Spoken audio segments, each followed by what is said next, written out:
Mi nombre es Moisés Martínez Zavala y vamos a presentar la actividad número 1, Fundamentos de la Normatividad Fiscal, ya que nuestra materia se llama Normatividad Fiscal.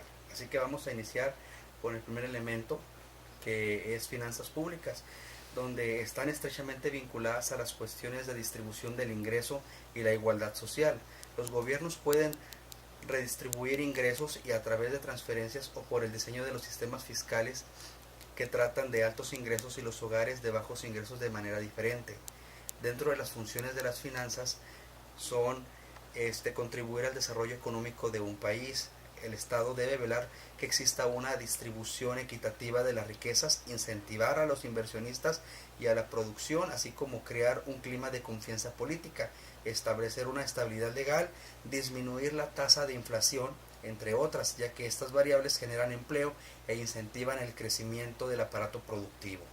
En cuanto a sus elementos, tenemos las necesidades públicas, que nacen de la colectividad y se satisfacen mediante la actuación del Estado, quien será garante de las principales necesidades que se originen dentro de una colectividad. Necesidades estas que solamente podrán ser satisfechas por el Estado, debido a que son de imposible cumplimiento por cada uno de los individuos que conforman el colectivo. Tenemos también los servicios públicos, que son las actividades que el Estado realiza en procura de la satisfacción de las necesidades públicas. Y el gasto público, que son las inversiones o erogaciones de riqueza que las entidades públicas hacen para la producción de los servicios necesarios para la satisfacción de las necesidades públicas y para enfrentar a otras exigencias de la vida pública, que son llamadas propiamente servicios. Continuando, tenemos los recursos públicos, que son los medios mediante los cuales se logran sufragar los gastos públicos y constituyen todos los ingresos financieros a la tesorería del Estado. Y por último tenemos la renta nacional, que es la sumatoria en términos monetarios de los bienes y servicios producidos, distribuidos y vendidos en un país durante un tiempo determinado. Ahora tenemos el otro aspecto, que es la política fiscal. La política fiscal es el uso del gasto público y la recaudación de impuestos para influir en la economía. Los dos principales instrumentos de esta política son los gastos e impuestos del gobierno. Los cambios en el nivel y la composición de los impuestos y el gasto público pueden tener un impacto en las siguientes variables de la economía, como lo son la demanda agregada y el nivel de actividad económica, el patrón de asignación de recursos y la distribución del ingreso. Finalmente, esta política fiscal se refiere al uso del presupuesto del gobierno para influir en el primero de ellos, o sea, la actividad económica. Dentro de los elementos de la política fiscal tenemos los ingresos de un Estado, que se conocen y se generan a partir del cobro de impuestos, la venta o alquiler de propiedades, la emisión de bonos y las utilidades de las empresas públicas, entre otras actividades.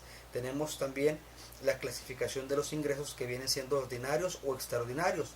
Los primeros son los que se obtienen de forma habitual y previsible, como el salario. Los segundos son recibidos a partir de un suceso especial, como un regalo monetario.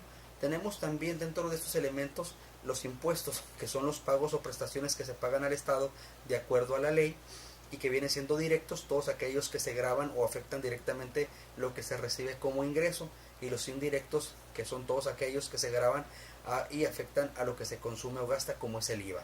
Tenemos también el gasto público, que se define como las erogaciones en que incurren el conjunto de entidades estatales de un país y comprende las compras y gastos que un Estado realiza en un periodo determinado. Tenemos también otro elemento importante, que es el gasto público, que es el tercer aspecto.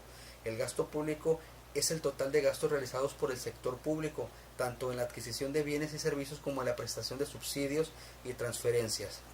Desde el punto de vista económico, se distinguen tres tipos de gastos públicos, que viene siendo el desarrollo social, económico y de gobierno. En el desarrollo social tenemos a la educación, salud, seguridad social, urbanización, vivienda, desarrollo regional, agua potable y alcantarillado, entre otras.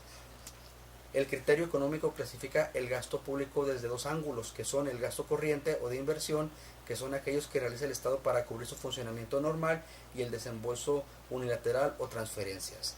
En el desarrollo económico es dotar de infraestructura, energía, comunicaciones y transportes, desarrollo agropecuario y forestal, temas laborales, empresariales, ciencia y tecnologías, entre otros, ¿verdad? En el gobierno tenemos el gasto corriente de consumo, que es para proporcionar servicios públicos, salarios de funcionarios y compra de bienes y servicios. Tenemos el gasto de capital, gasto para mantener o mejorar la capacidad productiva del país, sobre todo infraestructuras, y por último el gasto de transferencia, que es el capital que el Estado cede a empresas y familias que lo necesitan. Por último tenemos el presupuesto, que es el plan de operaciones y recursos de una empresa que se formula para lograr en un cierto periodo los objetivos propuestos y se expresa en términos monetarios. Sus funciones son que cuantifica en términos financieros el plan total de acción, mecanismo para revisión de políticas y estrategias, mantener el plan de operaciones, minimiza riesgos en las operaciones, minimiza riesgos en la ejecución de programas, control financiero, comparar resultados, verificar logros y por último es preventivo y correctivo. En los elementos tenemos el carácter jurídico, que es el presupuesto una institución jurídica fundamental del derecho público que sanciona la competencia del Poder Legislativo para controlar la actividad financiera del Estado. Carácter público, que es un documento de elaboración periódica. Este es de carácter, se deriva de su naturaleza política y de instrumento de control que ha de ser renovado periódicamente. El presupuesto adopta una forma contable.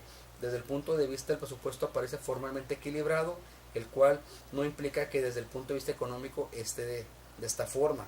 El presupuesto supone una autorización de gastos y una previsión de ingresos y representa la concreción del plan económico de la hacienda pública. Por mi parte es todo, agradezco mucho su atención.